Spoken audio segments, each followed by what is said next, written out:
Fala pessoal, tudo bem? Começando aqui mais um podcast Vem Acréscimo. Esse seu podcast semanal que está mais do que acostumado a falar dos times de São Paulo, dos times grandes, que está acontecendo um pouco de tudo. E não sou eu que vou passar por resumo, já passou a introdução, então vou chamar aqui a dupla dinâmica. Você está mais acostumado aqui com a minha voz, sou o Luiz Felipe, jornalista apresentador aqui do Vem Acréscimo. E vou chamar a dupla dinâmica aqui, o tic-tac nos comentários. Vitor Oliveira e Vinícius Souza, para falar do... Eles vão trazer os resumos dos times deles. E aí a gente começa aqui o programa já falando do clássico deles. Então, Vini, vou começar contigo. Como é que foi? Como é que você está? E como é que foram os jogos que você come? Salve artistas, futeboleiros e damas. Tudo bom com vocês? Eu não estou bem, porque foi um fim de semana traumático para mim. Assistir esse futebol horroroso do Santos. E também mais um empate sensacional, um milagroso empate do Corinthians para cima do Palmeiras fora de casa. E meu irmãozinho, olha, esse jogo do Santos me trouxe um trauma tremendo, porque foi nesse jogo que eu não consegui dormir, dado tipo sábado para domingo, ou seja, eu não consegui aproveitar direito o fim de semana porque eu passei insônia numa noite, mas eu passei a tarde inteira de um domingo dormindo. Mas não deu tempo nem para se divertir direito, mas passando aqui, o outro setorista que tá agora de ouvido, que agora tá com o microfone de mão, P2C, eu, agora está o cara que tá com pinta de narrador, o nosso novo Galvão Bueno do Vem Acréscimo. Pode até ser o Gustavo Villani, né? Até porque é fã do Everaldo Marques, mas solta a voz aí, seu ridículo. Fala aí, Vitão, como é que você tá? Tudo bem? Obrigado pela abertura. Oi, gente, tudo bem? É um prazer. Então, começando a falar do Palmeiras e do São Paulo, consequentemente, respectivamente, foi uma semana desastrosa e um Palmeiras oscilante. Desastrosa por causa de terça e oscilante por causa do jogo do Corinthians, contra o Corinthians. E o São Paulo fez a obrigação dele terça-feira, ou foi quarta, não me lembro agora, fugiu. E tá começando ruim o Campeonato Brasileiro. Então é isso, as duas equipes estão oscilantes neste momento. Então aqui a gente vai começar falando do clássico entre Palmeiras e Corinthians, que aconteceu nesse último fim de semana, e a gente vai colocar o áudio aqui primeiro da Abel Ferreira a respeito desse jogo. É quando eu falo do Silvinho também a gente vai colocar a respeito do mesmo jogo, para você ter a ideia da visão dos dois treinadores, dos dois lados da moeda desse confronto. Então vamos começar aqui com o Vitor falando da semana palmeirense. Vamos lá.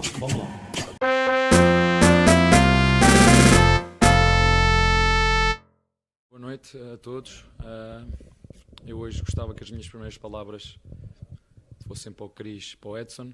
São dois funcionários que trabalhavam aqui connosco e faleceram hoje por Covid.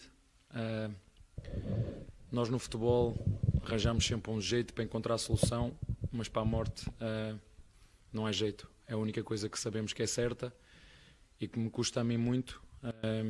Estes dois funcionários que sempre deram tudo para elevar o clube, para ajudar o clube, e infelizmente hoje, precisamente na data 2, faleceram os dois. Então um grande abraço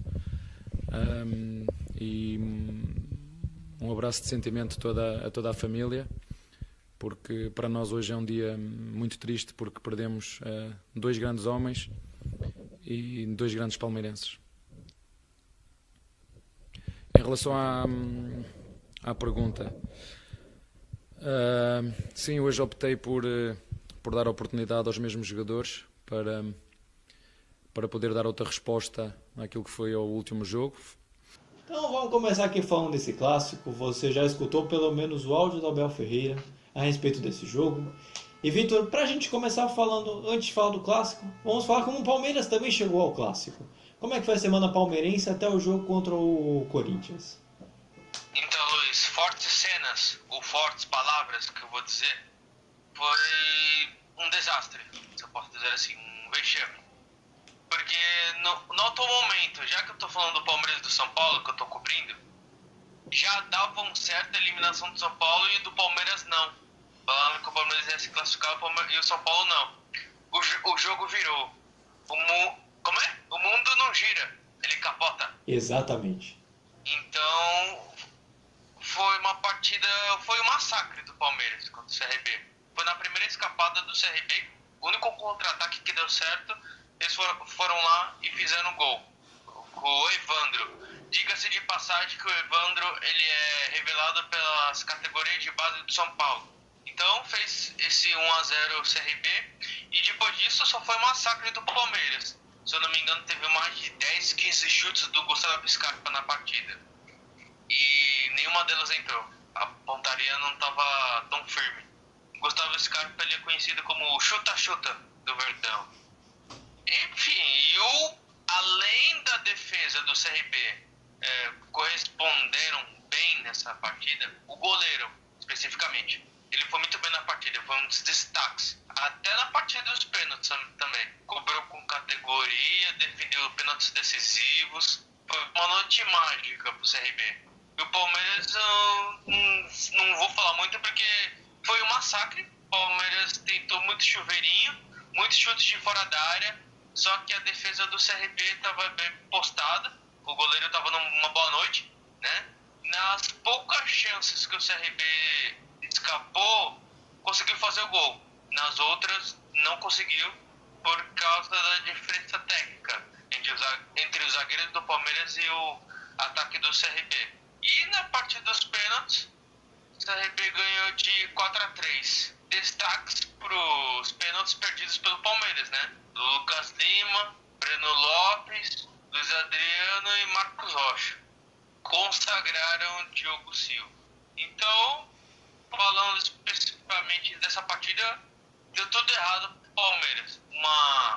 Um jogo de ida e volta que já dava praticamente a chance do Palmeiras avançar para outra fase da Copa do Brasil, foi por água abaixo. O atual campeão saiu.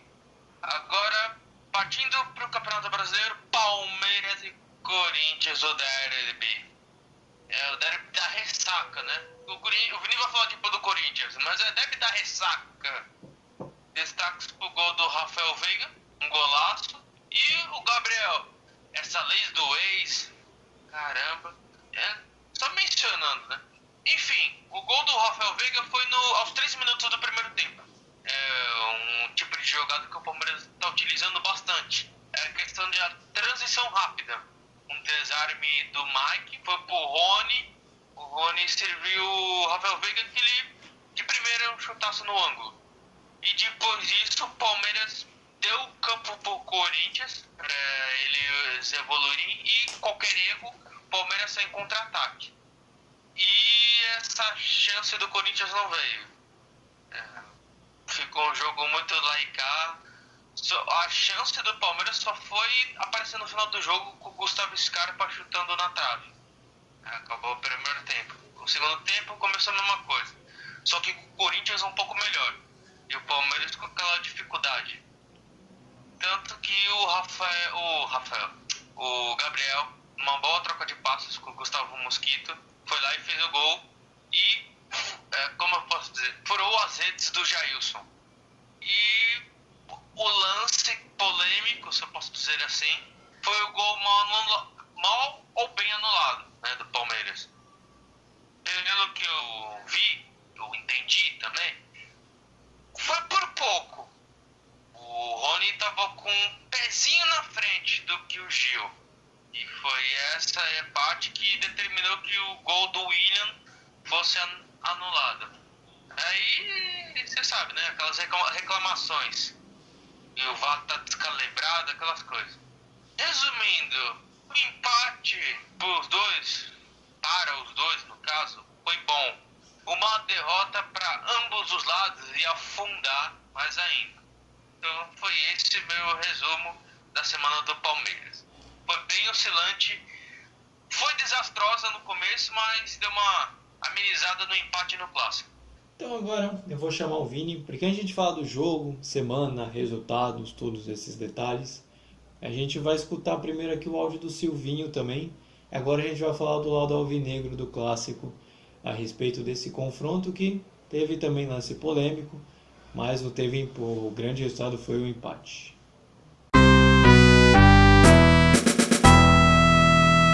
Exato, são 2 semanas praticamente de trabalho. Os atletas têm respondido bem, entendendo que a gente vai e busca uma organização de time. E depois a gente vai melhorando algumas conexões, a parte defensiva, meio campo, os meias, atacantes, vai se desenvolvendo nos vídeos, vai se desenvolvendo nos treinamentos e pouco a pouco eles têm entendido essa parte de uma organização geral do time. A parte de tudo isso, que é muito legal, é muito bonito, mas o melhor que eu tenho visto é a entrega de todos eles, de corpo e alma ao trabalho, aquilo que eles estão entendendo, que eles estão comprando, que eles estão vendo. Essa é uma parte muito positiva também. Pois bem, passando o áudio aí do Silvio, né? Ele mostra que viu o Corinthians mais briguento, o Corinthians mais raçudo, né? Em busca do resultado contra o Atlético Goianiense, mas nada aconteceu lá no Antônio Ascioli. Mesma coisa do que aconteceu até no Clássico, que pelo menos fez um gol, inclusive. Glória a Deus, teve gol no jogo contra o Aliança. Mas, com 3 minutos de jogo, o Corinthians tomar gol de Rafael Veiga. Filho, pelo amor de Deus. Tomar gol de contra-ataque do Palmeiras tá ficando difícil, tá ficando fácil nessa defesa do Corinthians aí, meu. Tá doido, meu. Mas quer dizer também que o Corinthians agora tem o seu principal aliado. Tá todo mundo combatendo hoje em dia, mas o Corinthians já tem um que se instalou. O Corinthians agora tem um cara que todo mundo não gosta, ninguém quer ser picado, que é pelo Mosquito, claro. O Corinthians agora arriscando as jogadas com o Gustavo Mosquito, que é o jogador mais perigoso do que o Aedes aegypti, né? O Aedes, sei lá do que. Eu confundo com os nomes até, mas continuando. É o jogador mais perigoso, um cara que traz perigo, mas é o que temos para hoje pro Corinthians, né? Enquanto o resto, como o Matheus Vital, que tá aos poucos com o futebol desaparecendo, né? Não vem mais agradando da mesma forma do que do início do ano. E tem até o Luan que teve seus dias de glória, mas depois subiu de novo, né? Marcou uns golzinhos aí, mas não foi mais o mesmo ainda. E sem contar, claro, que o Silvinho disse que o Corinthians ainda tá mostrando que tem muitas coisas a melhorar, mas apenas isso, de uns poucos dias de trabalho, a gente viu que o Corinthians até melhorou, né? Pô, quem diria? O Corinthians fez um gol com bola rolando, ainda de pênalti. Agora falando do jogo em si, a gente concorda que o lance que foi mal anulado realmente teve foi certo, né? Por mais que o Vitor tenha colocado que foi só um pouquinho pra frente, eu acho que o lance em si foi bem anulado, apesar da polêmica, né? Porque o jogo foi, pra mim, esse jogo foi bem um retrato do que é o futebol brasileiro. Palmeiras vai, faz gol, recua, dá campo pro Corinthians. Que o Corinthians vai, faz gol, recua, dá campo e depois o Palmeiras faz o segundo, só que foi anulado. Então é um jogo que foi um retrato um pouco... Não foi um grande jogo assim, né? Mas no fundo o VAR ajudou e foi um resultado justo, né, pra vocês. Ajudou pro resultado justo, no geral. O Vitor, o Vinícius, quem quiser falar aí. Pra ser sincero, ambas das equipes tinham que ganhar para buscar mais estabilidade, tranquilidade, né? Porque ninguém quer ficar de fora da Copa do Brasil, que é uma competição extremamente importante, que vale uma bolada de dinheiro, né? No caso do Corinthians, o Corinthians precisa da Copa do Brasil para ontem. Mas, com esse futebol, não dá para chegar em lugar nenhum. Nem para chegar no Mundial de Clubes, inclusive. Mas é aquilo. O Corinthians até chegou na final da Copa do Brasil, jogou, né, aos trancos e barrancos, mais perto do Cruzeiro, infelizmente. Mas, no caso do Palmeiras, o Palmeiras já havia conquistado a última edição, mas precisa ganhar mais uma para poder sanar as dívidas, né? Porque o Palmeiras já divulgou seu déficit que está em torno de uns 100 milhões ou 400 por aí, eu não estou lembrado mais dos números. E já no caso do campo, eu estava vendo o Corinthians de 2012 no lugar do Palmeiras e o Corinthians do ano retrasado, o Corinthians do Jair Ventura, que está sendo o Corinthians de hoje, entendeu? Os dois com a mesma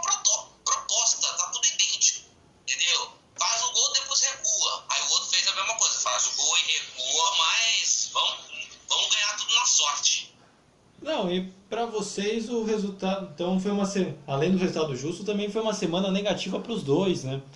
Porque o resultado, tanto na Copa do Brasil quanto no Brasileiro, não foi esperado para ninguém, né? Todo mundo gosta de ganhar clássico, todos esses detalhes, mas se esperava mais das duas equipes nos dois jogos, na verdade, né?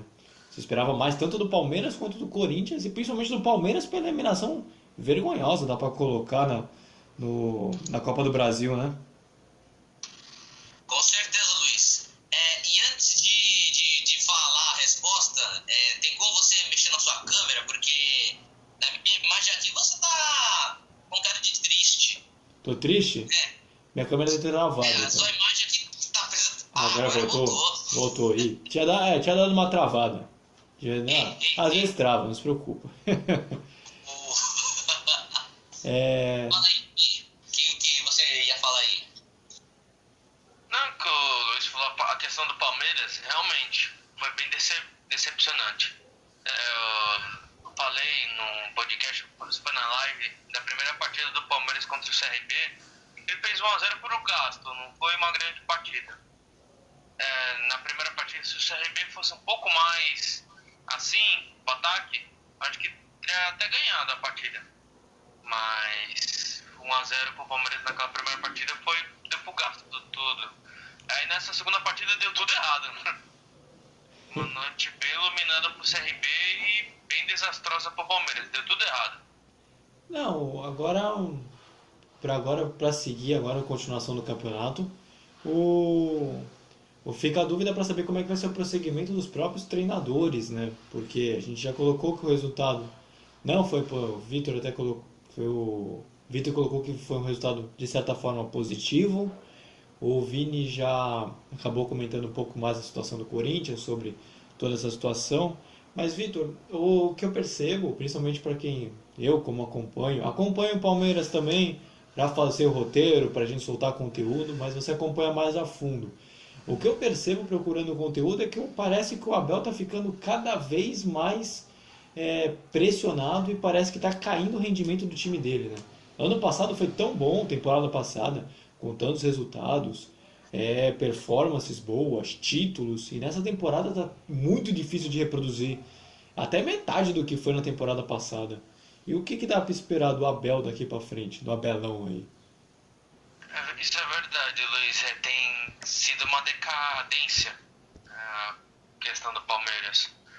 A questão do rendimento, tudo. Na parte do jogo do CRB foi só choveirinho, chute fora da área, dificilmente teve alguma jogada atrapalhada, tudo. São vários fatores, Luiz. Os jogadores que estão na seleção, se posso dizer, Também. não tiveram. Como foi? Aquilo lá no começo do ano, a pré-temporada. Eles não tiveram. É o cansaço, será? Já tá batendo. Eu já venho falando há um bom tempo que ele também está tentando implementar o jogo dele, porque quando ele chegou com o bonde andando, não teve tempo para treinar, não teve tempo para botar suas ideias em prática. Então, tá me ouvindo? Sim, dá para escutar. Ah, tá. Não, dá para escutar. Nossa, que o Vinícius fez alguma coisa aqui. Aí, É que eu desliguei o alto-falante, entendeu? É por isso. então, voltando aqui, agora que ele tá colocando o chifre de jogo dele, o Palmeiras tá caindo. Ou seja, caramba, será que ele é bom mesmo? Enfim, e a questão dos reforços, tudo, isso eu não posso negar. Eu tenho amigos palmeirenses, tudo, eles sempre ficam falando, Vitor, os reforços, eles estão contratando. Eles só estão fazendo aquela manutenção de jogadores, do Daverson, do Bora, do Dudu principalmente, mas só contratações pontuais no meio de campo, algumas contestações na lateral esquerda. Porque o Vitor Luiz, se tem o Vinha, que é um pouco melhor que ele tecnicamente. Então, vários fatores do Palmeiras que estão fazendo cair o rendimento. Olha, se o que a gente quisesse falar da queda de rendimento, você falou que será que o Abel é tão bom, e contratação para o Palmeiras, esse podcast poderia ter 1 hora de duração só falando disso. É um assunto bem complexo e a gente pode tratar futuramente uma live aí. Deixa aqui embaixo se você gostou desse assunto que o Vitor colocou.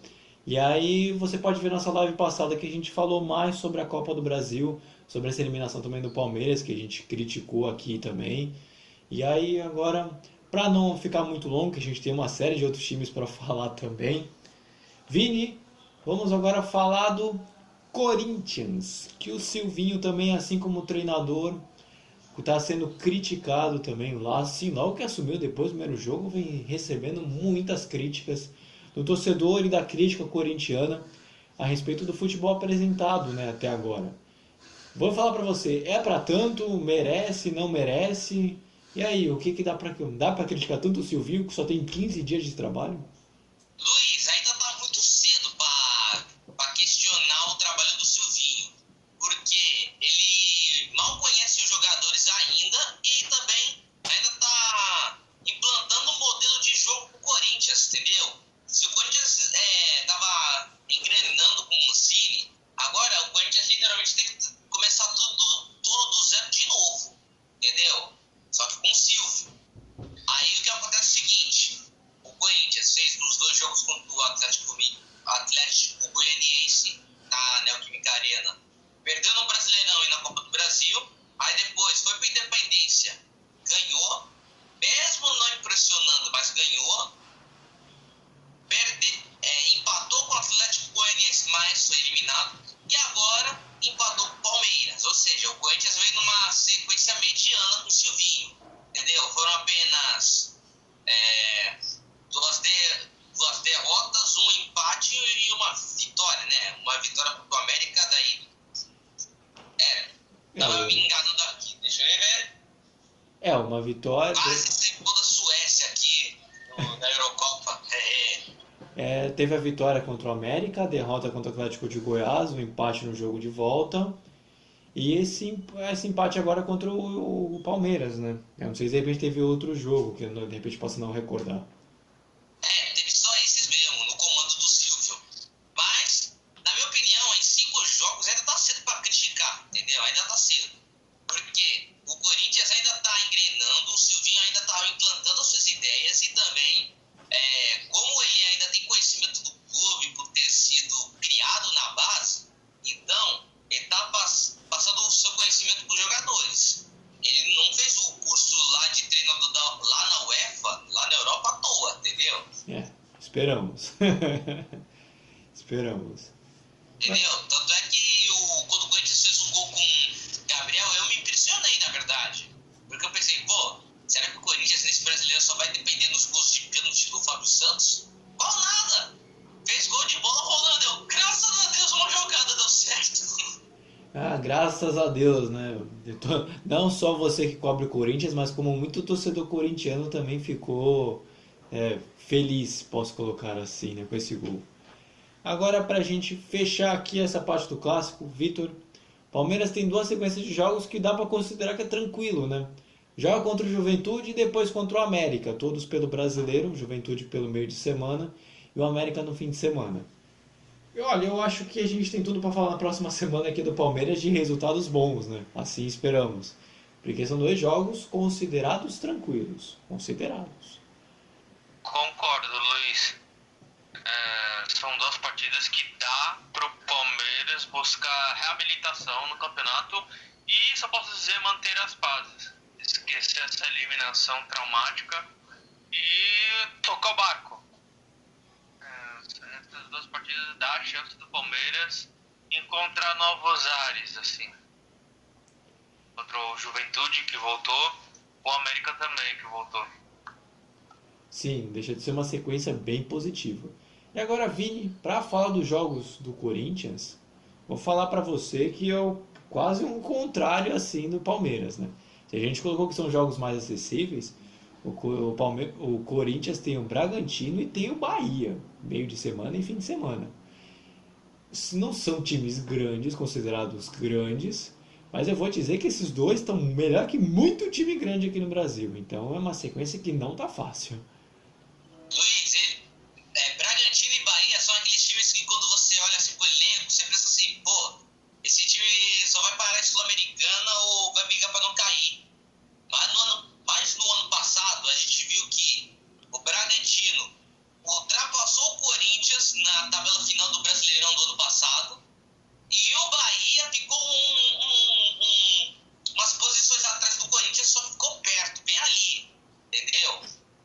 do que se dá para dizer no momento, que é o seguinte, o Bragantino vem melhor, até buscou empate contra o Fluminense, né? Mesmo ganhando de 2-0, ele cedeu um empate pro Fluminense e o Bragantino veio naquele momento assim de o Claudinho veio da seleção, mas a gente sabe, a gente ainda vai perdê-lo para as Olimpíadas. Caso o Brasileirão ainda corra durante as Olimpíadas, claro, né? Mas eu espero que não, né? Ainda tem o Bragantino ainda está se reforçando, também porque andou aparecendo alguns jogadores assim alguns jogadores desconhecidos que estão jogando bem. Tem o Coelho, tem o Hurtado, que chegou no ano passado no Bragantino, mas ele está fazendo gols. Tem o Lucas Evangelista, que é o ex-São Paulo também, que está buscando afirmação no futebol. Tá falando assim, galera, eu me vender para qualquer clube qualquer, eu tô aqui recuperando minha carreira. É tipo isso. Ainda tem várias peças, o Bragantino que onde eu posso dizer que estão no clube para se recuperarem, para falar a verdade. Eles estão no Bragantino para recuperar a sua fase, a sua confiança e quem sabe ir mais longe com o Bragantino em qualquer competição, entendeu? No caso da Copa do Brasil já não dá mais. Agora na Sul-Americana o Bragantino tem chance, mas o Corinthians tem que ficar de olho no Bragantino, porque as últimas partidas contra o Bragantino não foram nada boas. Perdeu de 2-0 na Neoquímica Arena, só que na missão foram 2-0 que não dá para comentar porque foram péssimos jogos de ambos os clubes. Mas a sequência do Corinthians contra o Bragantino não é um bom retrospecto, na minha opinião. Eu tô até com o pé atrás sobre esse confronto agora.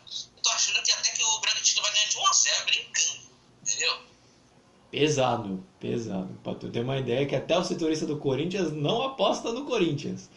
Mas vamos lá, vamos seguir aqui.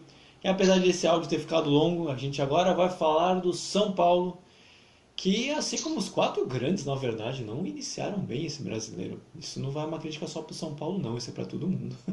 Então vamos seguir aqui e falar dessa vez do tricolor de São Paulo.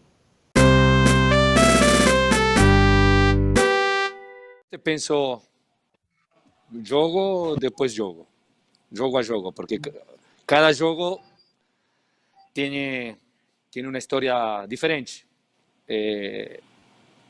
Neste caso, é um jogo que se decidiu por um detalhe de um grande jogador como o Hulk, que fez uma grande jogada, e basta.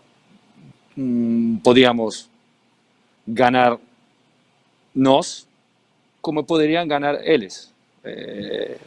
O mais justo, acredito que é um empate, mas sabemos perfeitamente que quando se joga neste nível de competência contra grandes times, os pequenos detalhes fazem a diferença.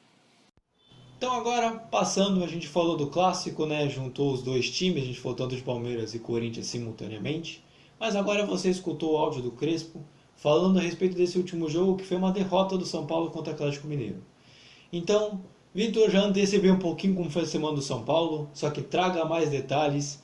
Essa semana que posso dizer que foi melhor de Palmeiras e Corinthians, pelo menos. Começando aqui, Luiz, com a semana do São Paulo, começou bem, terminou ruim. Exatamente. São Paulo ganhou de 9-1 do 4 de julho. São Paulo fez um gol para cada ano sem título. Chegou no 4 de julho. O São Paulo perdeu a primeira partida por 3-2, todo mundo já sabe. E a missão do São Paulo era fazer 2 gols de diferença, 2-0, para passar para a próxima fase. Não deu nem 30 segundos, o 4 de julho já fez um gol. Eu fiquei tipo, caraca, velho. Você precisa de 2 gols de diferença com 30 segundos você toma um gol do 4 de julho. Ou seja, ia tudo por água abaixo. Ô, Vi, posso te interromper rapidinho? Não deveria, mas fala aí. Se Segue, for produtivo, pode falar. É porque, assim, no momento que a gente estava vendo o jogo do São Paulo e 4 de julho, no momento que saiu o gol do 4 de julho, você ficou com piriri, daí quando você saiu correndo pro banheiro, eu falei piri, piri, piri, piri, piri, piri. Eu pensei, é hoje, é maldição. Que isso? Que Bom, comentário é continua esse? aí. Vim aqui pra atrapalhar mesmo. Ó, Luiz, demite ele por justa causa, porque eu tô sendo uma pessoa séria, comentando aqui, e ele veio atrapalhar meu sucesso, mas não entendi. Voltando então, com 30 segundos o 4 de julho fez um gol. Teoricamente, depois disso, o São Paulo poderia ficar nervoso, afobado, e não foi isso que aconteceu. O São Paulo botou a cabeça no lugar, tudo, não se afobou nos lances, teve paciência para driblar essa defesa fechada e os contra-ataques também do 4 de julho, então tava tudo no esquema. Deixa eu falar aqui quem fez os gols. Hat-trick do Pablo, quem diria, né? Bruno Alves, 2 gols do Luciano, Chico Bala contra, gol do Cônigo Domenico Rigoni, e gol do Gabriel Sara. Quem descontou pro 4 de julho foi o Dudu Beberibe, que falou que era torcedor do São Paulo. E basicamente foi massacre do São Paulo também. 9-1, se não for massacre, não sei o que é outra palavra sinônimo. E mostrou a superioridade técnica entre o São Paulo titular do que o outro São Paulo reserva, que o reserva perdeu, mas o titular, com 4 de julho, correspondeu. E é isso, o São Paulo não fez firula, não fez, aquela coisa de provocação, ele fez gols, que é o que manda no futebol. Para uma equipe grande poder passar para outra fase e ganhar mais dinheiro nessa Copa do Brasil. Não, Só realmente. teve piripiri. Não, realmente, quando você fala que o 9-1, se não é massacre, é humilhação, na verdade, né? Porque foi Obrigado. um caminhão de gols, né? Porque foi muito gol. Mas aí o que eu quero comentar com você, Vitor, é justamente sobre uma relação do primeiro com o segundo jogo. No primeiro jogo, eu vou até, para não confundir os números, o 4 de julho tomou 9 gols. E contra o Atlético Mineiro não acabou fazendo nenhum, né? Eu não vou dizer assim que faltou gols, mas não poderia de repente ter controlado, o São Paulo não poderia ter feito 5 só para ter feito uns 2 no Atlético, porque ficou engraçado a semana, né? Num jogo faz 9 e no outro faz 0, né? Então, realmente foi uma discrepância o São Paulo essa semana, né? Se é irregularidade a palavra, acho que é o melhor conceito possível, né? Sim, Luiz, aí ficou escancarado o que é você enfrentar o 4 de julho e o que é você enfrentar o Atlético Mineiro. Sim. Um candidato postulante ao título brigando com o São Paulo. Eu acredito que, fazendo um resumo também dessa partida, aproveitando, claro, tem a parte da brincadeira, que o São Paulo fez tudo, gastou os gols que devia no 4 de julho.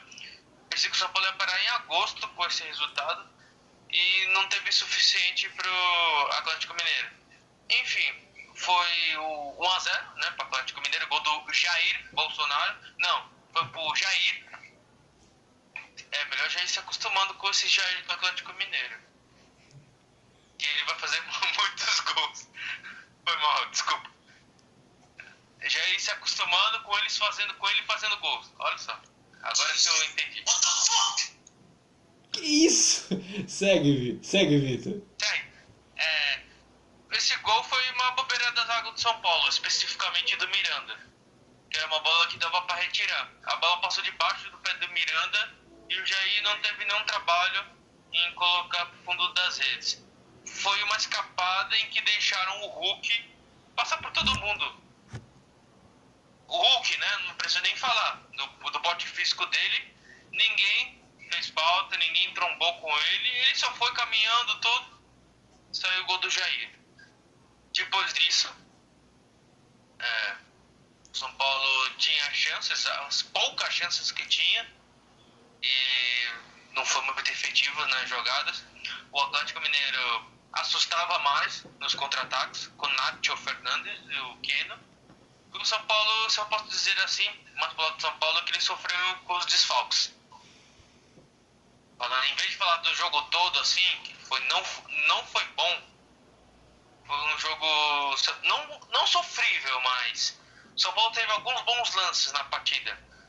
Mas ficou evidente que estava sofrendo com os desfalques. Ainda mais do Miranda, que ele saiu no primeiro tempo. Ele teve giramento na coxa esquerda. E é isso. Foi um resultado ruim pro São Paulo. Perder pro Atlético Mineiro lá no Mineirão, posso dizer que é normal. Ela é difícil. E o São Paulo tem que abrir o olho porque o campeonato começou. E se você perde pontos agora, tem que conquistar depois de qualquer jeito.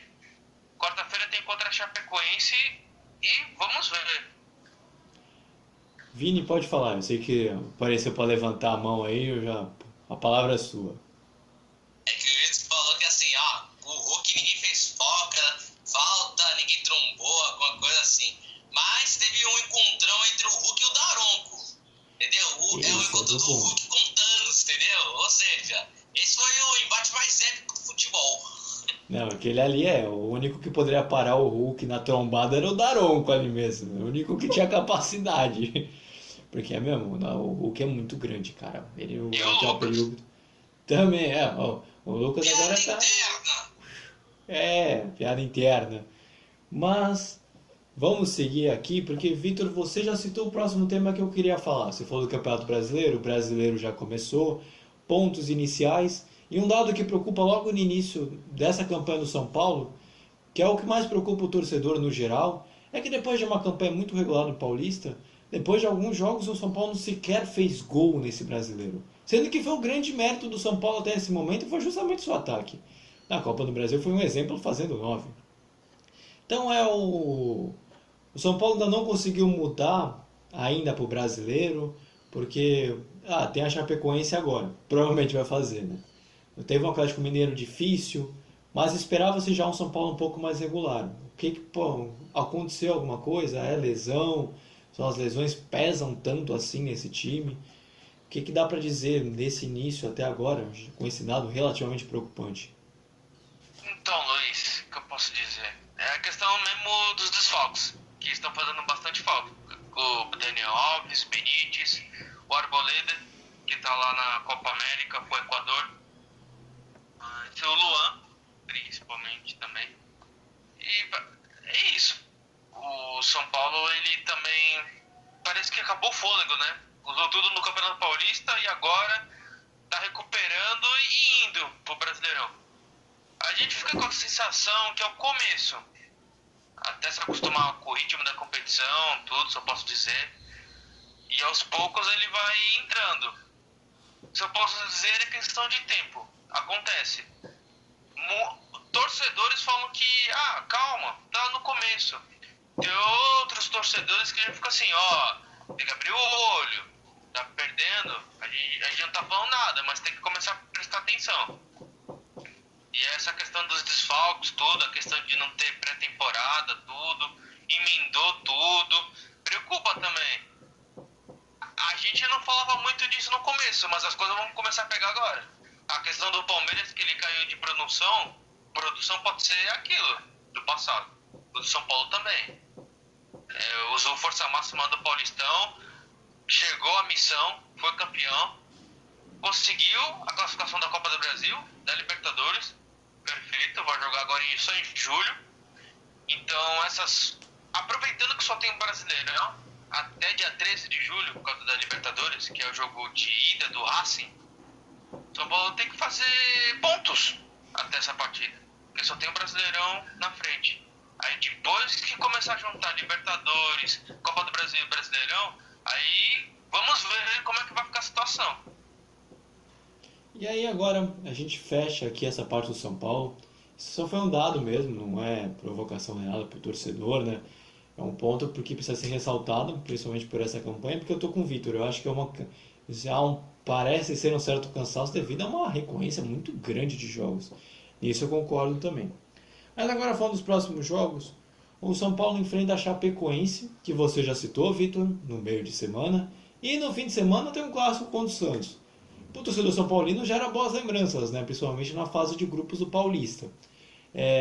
Mas e para o São Paulo mais racional? O que dá para esperar desses dois jogos no Campeonato Brasileiro? Então, São Paulo e Chapecoense, 7 horas no Morumbi, quarta-feira. É uma chance do São Paulo fazer seus 3 pontos no Campeonato Brasileiro. Porque a Chapecoense não é mais aquela, infelizmente. Aquela de 2016 que dava muito trabalho para as equipes. É uma Chapecoense que acabou de retornar da Série B, tá indo aos poucos, e nesse começo não tem tido aquelas atuações exuberantes. Então é uma chance do São Paulo, dentro de casa, fazer seus 3 pontos. Vai fazer com gol contra. Exatamente, pode ser, não sei. Agora em relação contra o Santos, aí é clássico. Luiz, você consegue me informar se é na Vila ou em São Paulo? Não, São Paulo. Deixa eu confirmar aqui só para dar certinho. Independente, o São Paulo tem uma vantagem, eu creio, porque o técnico é o Diniz. Então, basicamente, o São Paulo, conhecendo o Fernando Diniz, assim, algum jogador, então já devem conhecer como é que o Santos deve atuar. Óbvio que depois de quarta-feira vai ter um estudo, tudo, como é que o Santos do Diniz tá jogando. Mas dentro dos jogadores, em decorrência de tudo que passaram com o Fernando Diniz, deve ter esse algo a mais, eu creio, né? É isso. Então eu acredito que vai ser uma partida bem difícil. Vai ser na Vila? É isso? Isso, eu quero corrigir agora. Eu acabei confundindo. Quando eu olhei o calendário, o calendário estava diferente, mas aí é na Vila Belmiro mesmo. O jogo é na Vila, diferente do que foi no Campeonato Paulista quando foi no Morumbi, mas o jogo é na Vila Belmiro mesmo, corrigindo a informação. Então vai ser um clássico bem legal de se ver, bem disputado. O Santos de Fernando Diniz está, como posso dizer, Luiz, está caminhando. Eu não cubro muito o Santos, está caminhando, está fazendo seus jogos, está ganhando algumas partidas, empatou, decepcionou nessa última contra o Juventude, que o Vinícius vai comentar mais na frente, tudo. Eu só posso dizer que o Santos está irregular, tá regular. Eu não falei regular, quer dizer regular. E vai ser um grande jogo. O favorito é o Santos, por estar jogando na Vila. Bem simples, bem simples. E agora, já que a gente falou do Santos, Vini vai vir comigo agora e a gente vai falar do último e não menos importante, sobre o Santos dessa Semana Santista também. Eu não mexi em ninguém. A substituição, para mim, ela não tem uma formalidade. Você tem 3 ou tem 5, você é obrigado a fazer. Eu só faço, eu acho que eu vou melhorar o time em algum aspecto. Eu achei que a melhor equipe para terminar o jogo foram aqueles jogadores que terminaram. Por isso que eu não achei interessante mexer hoje, mais do que eu mexi. E agora, você já escutou o áudio de Fernando Diniz a respeito do último jogo que teve de 0-0 entre Santos e Juventude, que ele, na verdade, ele comenta um pouco mais sobre os próximos jogos, que vai ter uma semana bem corrida para o Santos. Mas isso a gente vai tratar por último. Vini, como foi a Semana Santista, contando Copa do Brasil, como todos os outros times, e brasileiro? Ai, Luiz. Foi uma semana onde o Santos ganhou numa partida, só que fez um jogo onde eu posso dizer, foi um jogo sonolento, foi um jogo ruim, tá? Não foi aquele jogo mesmo, aquelas coisas todas, mas eu até queria compartilhar com vocês de uma história muito triste de um torcedor, que um torcedor sofreu um acidente e colocou uns 4 pontos no braço. Aí o torcedor mandou pelo meu WhatsApp e falou assim: tô com mais pontos do que o Santos na tabela, meu. Eita, esse cara é muito sem noção, hein? Nossa senhora. Mas assim, mas esse jogo contra o Juventude foi tão chato de se ver num sábado à noite e com um clássico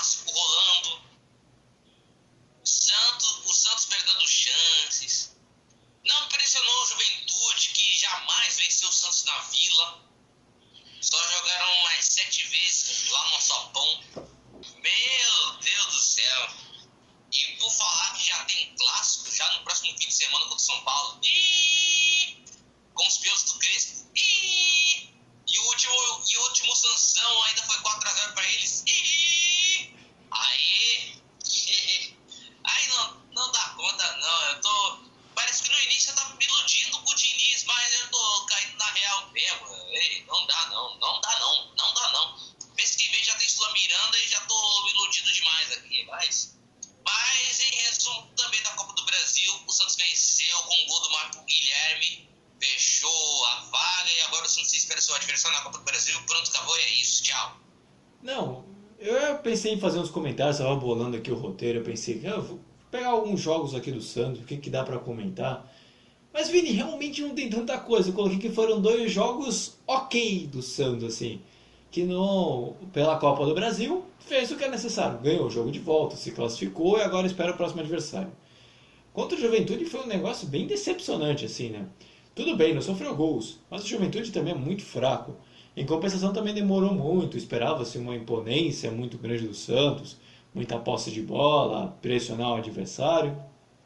E o que dá para comentar, assim? O que dá para comentar de mais relevante nesses jogos Santos? Porque nem eu achei tanta coisa. O que você viu dos jogos e dá para, de repente, ressaltar, para depois a gente falar dos próximos jogos, que aí eu acho que é o grande assunto do Santos.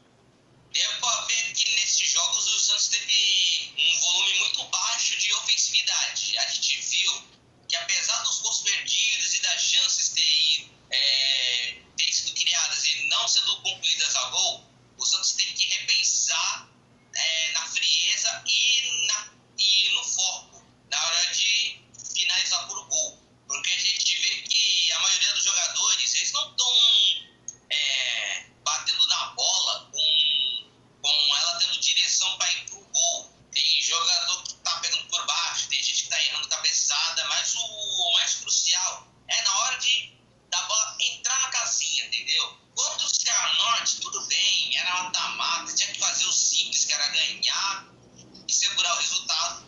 Mas quanto o Juventude foi completamente diferente, parece que era o primeiro jogo de uma final de Copa do Brasil, literalmente. Foi literalmente isso que eu vi. Parece que me lembrou a final da Libertadores, que teve uns Palmeiras e Santos, né? Parecia que o Juventude era Palmeiras mesmo, hein? Pô, segurou um 0x0 na fila. Show. Era isso mesmo, Luiz. Você já resumiu o jogo todo. Você dormiu, literalmente. Tava que nem eu. Próxima pergunta, por favor. Não, eu ia falar que o jogo do Santos e Juventude foi um remédio para insônia, né? Para quem de repente teve sono e você não consegue dormir, veja um jogo entre Santos e Juventude, um remédio perfeito. Não precisa nem de medicação. Mas agora aqui falando do grande assunto do Santos são os próximos jogos, devido a essa semana, o Santos enfrenta o Fluminense no meio de semana e enfrenta o São Paulo no fim de semana. O Fluminense tem um patamar um pouco mais abaixo e muitos acreditam que a briga do Fluminense nessa temporada no Brasileiro é pela Libertadores. E o do São Paulo, muita gente coloca, inclusive nós aqui do Vem Acréscimo, colocamos como um dos candidatos ao título brasileiro, pelo que apresentou até agora. E o Santos era aquele time que vai ficar pelo meio de tabela e tem gente que até que vai cair. Eu acho que cair é um exagero, mas vai ficar ali pelo meio da tabela. Então vai ser uma semana bem dura, né, Vini? Vai ser uma semana bem complicada e torcedor santista que aguarde que pode vir fortes emoções, né?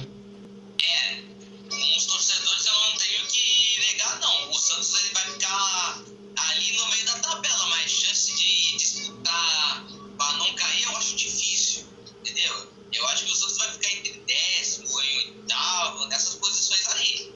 Mas se a gente for ver agora os próximos jogos, que é contra o Fluminense e depois contra o São Paulo, meu irmãozinho, o bicho vai pegar com certeza. Porque é o seguinte, o Santos contra o Fluminense, nos últimos jogos, na temporada passada, o Santos andou perdendo de 3-1 pro Fluminense lá no Maraca.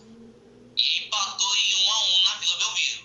Uma das coisas chamaram a atenção, né? Porque no Maracanã o Fluminense estava com o seu time, estava reformulando. O Fluminense, se não me engano, estava com um técnico, não lembro mais quem era, mas não ligo porque eu não acompanho o Fluminense direito. Mas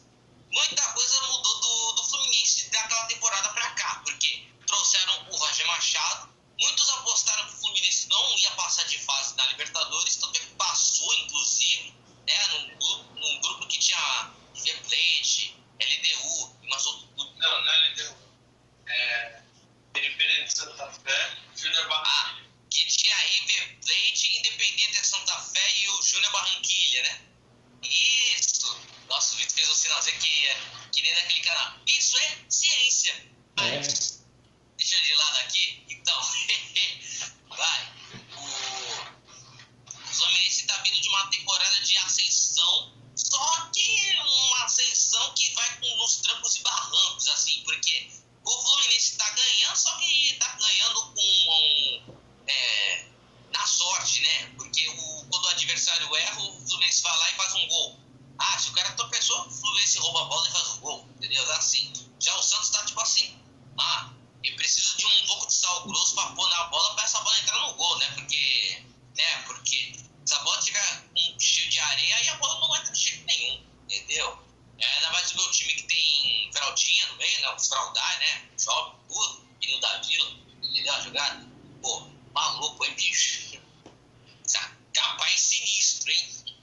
Então a gente comentou aqui um pouco do Santos, que realmente não tem tantas notícias. Vai tendo aqui pra frente, a gente acredita que vai ter umas notícias aqui pra frente, principalmente envolvendo o Corinthians, a situação do Camacho. Mas enquanto não anuncia, a gente espera e a gente pode comentar em live depois, na nossa live de sexta-feira. A gente traz até no próximo podcast. Então, a gente vai fechando por aqui, comentamos tudo que de melhor aconteceu nessa semana aqui no futebol de São Paulo, resultados, previsões, um pouco de tudo. E agradeço a você que nos ouviu, a você que nos viu, que futuramente esse vídeo aqui vai sair com a ajuda da nossa editora. Agradeço ao Vitor e ao Vinícius por terem participado de mais desse podcast aqui. Eu quero saber, só antes que eu acabei me esquecendo, então se inscreve no nosso canal, para você que está nos vendo e para você que está nos ouvindo. Se inscreve no nosso canal, compartilha com os amigos, ativa o sininho, ouça nossos outros podcasts, dê vários assuntos, comente o que você gosta, o que você não gosta. A gente gosta desse feedback. E siga o nosso Instagram, que vai estar aqui embaixo na descrição, que aí você pode acompanhar um pouco de tudo que a gente posta, inclusive acompanhar os jogos do futebol de São Paulo. Então vamos lá. Vini, o melhor momento desse podcast, qual é a sua frase? Luiz, a frase é a seguinte: a vida seria fácil se fosse menos difícil. Maravilhosa, excepcional. Muito boa, muito boa. Essa é uma frase que me lembra o Chaves, mas tudo bem. Vai começar a semana bem. Pra quem você que está nos ouvindo aí terça-feira, essa é a frase para animar até terça-feira que vem, né? É frase reflexiva para poucos. Souza, Vinícius, né? Posso colocar assim. Então, agora é o momento de vocês. Vitor, pode se despedir já da galera, seus comentários, se quiser trazer frase, o espaço aqui é seu. Obrigado. Incrível. Mais seco que isso, impossível, né? Valeu, pessoal. Obrigado por assistirem e ouvirem esse podcast maravilhoso. Obrigado e uma boa semana. Vini, agora é contigo. O que você tem a dizer? O que eu tenho a dizer para o meu Brasil, pela minha família, pelo meu irmão, pela minha sogra, pela minha cunhada, pela minha redondeza, pelos meus vizinhos, pela Vila Belmiro, pelo Pacaembu, pela Arena Corinthians, pela Arena, esqueci, Allianz Parque, pelo Morumbi, pelo meu Brasil, pela minha pátria brasileira, eu digo: tchau, Brasil, que vem acréscimo! Um ano para poder falar uma frase, mas beleza. Então a gente vai ficando por aqui. Sexta-feira tem live, acompanha lá, acompanha nosso Instagram, a gente vai fazer vários jogos também, porque tem muito jogo essa semana. Então não perca lá o que a gente traz de dados sobre os jogos também, super interessante. Nosso site também, temos o site, acompanha lá, acessa venacrescimo.wordpress.com, maravilhoso, muitas coisas, grade de jogos, maravilhoso. Editor aqui é incrível, né? Editor aqui administra tudo. Então a gente vai ficando por aqui e fazendo daquele jeito de sempre, né? Que você tá mais do que acostumado. Fui! Tchau, Brasil! Tchau, Brasil! E vem acréscimo!